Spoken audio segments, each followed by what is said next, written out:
Good morning, students. Today we will read our next lesson, Flying Together. Flying Together. It is a very interesting story. ठीक है, Flying Together एक बड़ी ही अच्छी कहानी है ये. आज हम इसको पढ़ते हैं. प्लीज़ ऑल स्टूडेंट्स अपनी अपनी बुक्स खोलेंगे और उसमें देखेंगे. फ्लाइंग टुगेदर मैंने फ्लाइंग मैंने उड़ना, टुगेदर मैंने एक साथ या मिलकर उड़ना, एक साथ उड़ना या मिलकर उड़ना. What are some of the things your parents and teachers tell you to do on time? Get up in the morning, do the homework, pack your school bag. वो कौन कौन सी चीज़ें हैं जो आपके पेरेंट्स और टीचर्स आपको बोलते हैं कि समय पर कीजिए. जैसे get up in the morning, सुबह उठना, डू द होमवर्क, समय पर काम करना, pack up your school bag, अपना स्कूल का बस्ता, अपना स्कूल का बैग जो है उसको पैक करना. What happened when you didn't do as they asked you to do? क्या होता है जब आप वैसा नहीं करते जैसा वो कहते हैं. तब क्या होता है जैसा वो कहते हैं, जब आप उनका कहना नहीं मानते, जो एडवाइस वो देते हैं, जो सलाह वो देते हैं, जब आप उसकी पालना नहीं करते तो उसका क्या नतीजा होता है, क्या उसका रिजल्ट होते हैं, क्या उसका परिणाम आता है. Deep in a forest stood a very tall tree. एक घने जंगल में एक वृक्ष था, लंबा पेड़ था. It's leafy branches spread out like strong arms. उसकी लीफी ब्रांचेज मैंने पत्तों वाली जो शाखाएं थी वो ऐसे निकली थी बाहर जैसे कि किसी की लंबी लंबी भुजाएं हों, बाजू हो. ठीक है. Was the home of a flock of wild geese. They felt safe there. This tree was the home of flock of wild geese. ये पेड़ जो था एक घर था फ्लॉक ऑफ विल्ड गीज का. फ्लॉक मैंने झुंड, विल्ड गीज मैंने विल्ड मैंने जंगली गीज मैंने जो बत्तख रहती हैं, फाख्ता वगैरह. तो वो उस इस पक्षी ये पक्षी झुंड में इस पेड़ के ऊपर रहते थे. उनका घर था ये पेड़. They felt safe there. वो वहाँ पर सुरक्षित महसूस करते थे. One of the geese was a wise old bird. उनमें से एक गीज, एक बत्तख जो थी वो बड़ा बुद्धिमान था, वो बड़ा बुद्धिमान थी वो बत्तख. ही noticed a small creeper at the foot of the tree. उसने क्रीपर मैंने जो रेंग के चलता है, जैसे लता. यहाँ पर क्या है, एक लता, पेड़ जो बेल होती है जो किसी का सहारा लेके चलती है, creeper. He noticed the small creeper at the foot of the tree. Foot of the tree मैंने पेड़ के पैरों में मतलब पेड़ की जड़ में, पेड़ के नीचे. उसने नोटिस किया कि एक बेल पेड़ की जड़ में जो है चल रही है. कोई छोटी बेल जो है पेड़ की जड़ में, पेड़ के पैरों में एक निकल गई है, वहाँ से वो चल रही है. He spoke to the other birds about it. इसके विषय में वो उसने बत्तखों से, दूसरी चिड़ियों से, दूसरे बत्तख जो उसके साथी हैं उनसे बात की. Do you see that creeper. क्या आपने वो क्रीपर, वो लता, वो बेल देखी है. He said to them.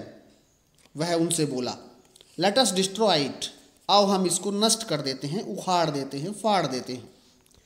Y must we destroy it.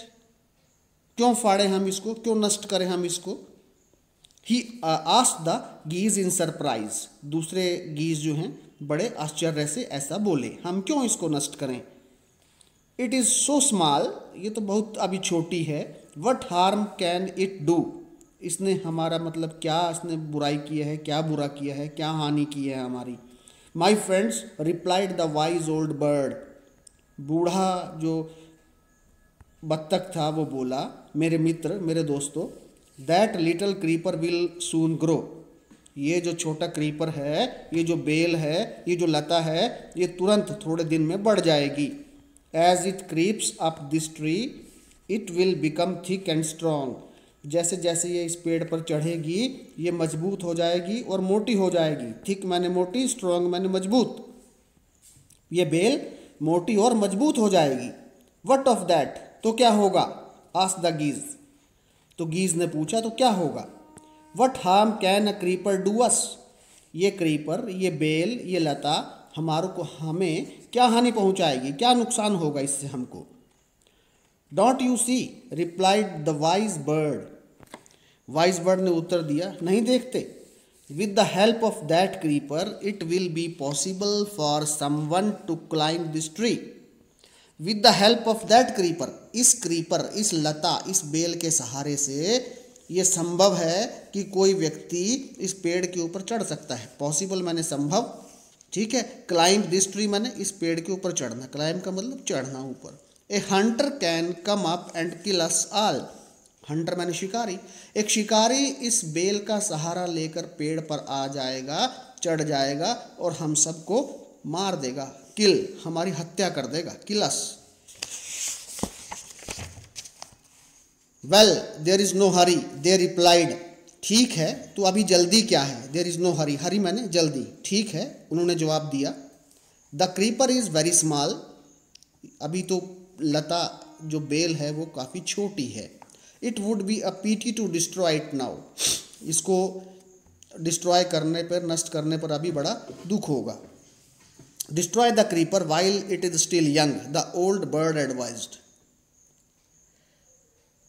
Old बूढ़ा जो बत्तख था वो बोला destroy the creeper while it is still young, जब ये अभी छोटा है इसको तभी इसको डिस्ट्रॉय कर दीजिए, नष्ट कर दीजिए।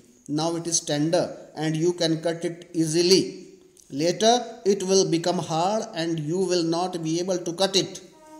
वो बोला जब तक ये छोटा है, यंग है, इट इज टेंडर, टेंडर माने कोमल है, नाजुक है, ठीक है। You can cut it easily, आप इसको आराम से, आसानी से, सरलता से काट सकते हैं, नष्ट कर सकते हैं। Later it will become hard, बाद में ये कठोर हो जाएगा, मजबूत हो जाएगा, मोटा हो जाएगा। And you will not be able to cut it, तब आप इसको काट ना सकेंगे। We will see answered the birds, सभी बत्तख बोले हम देखेंगे, हम बाद में देखेंगे। But they did not destroy the creeper, लेकिन उन्होंने उस बेल को, उस लता को, उस क्रीपर को नष्ट नहीं किया। They forgot the wise old bird's advice, वो उस बूढ़े बत्तख की सलाह, उसके परामर्श, उसके एडवाइस को भूल गए। As the creeper grew it began winding its way up the tree, और धीरे धीरे वो क्रीपर, वो बेल, वो लता ग्रू बड़ी होने लगी। And began winding its way up the tree, winding माने लिपटना, जो लिपटना होता है बेल के पेड़ के चारों तरफ, वाइंडिंग बोलते हैं ना, मोटर को वाइंड कराना, जैसे तारों को जिसमें जो जाल लपेटते हैं, ऐसे वो पेड़ के चारों तरफ लिपटने लगा। जैसे फोटो में देख रहे होंगे आप, देखिए पेड़ के चारों तरफ वो बेल जो है घूमने लगी है, as way up the tree, ठीक है। आपने बाहर भी देखा होगा कि आम के पेड़ पर, नीम के पेड़ पर देखा होगा, कोई गिलोय की बेल होती है, अमर बेल होती है, किसी लता को, पेड़ को चढ़ते हुए देखा होगा, ठीक है। ओके स्टूडेंट्स, है ना। जो रिमेनिंग पार्ट है, the remaining part we will read it tomorrow. Thank you.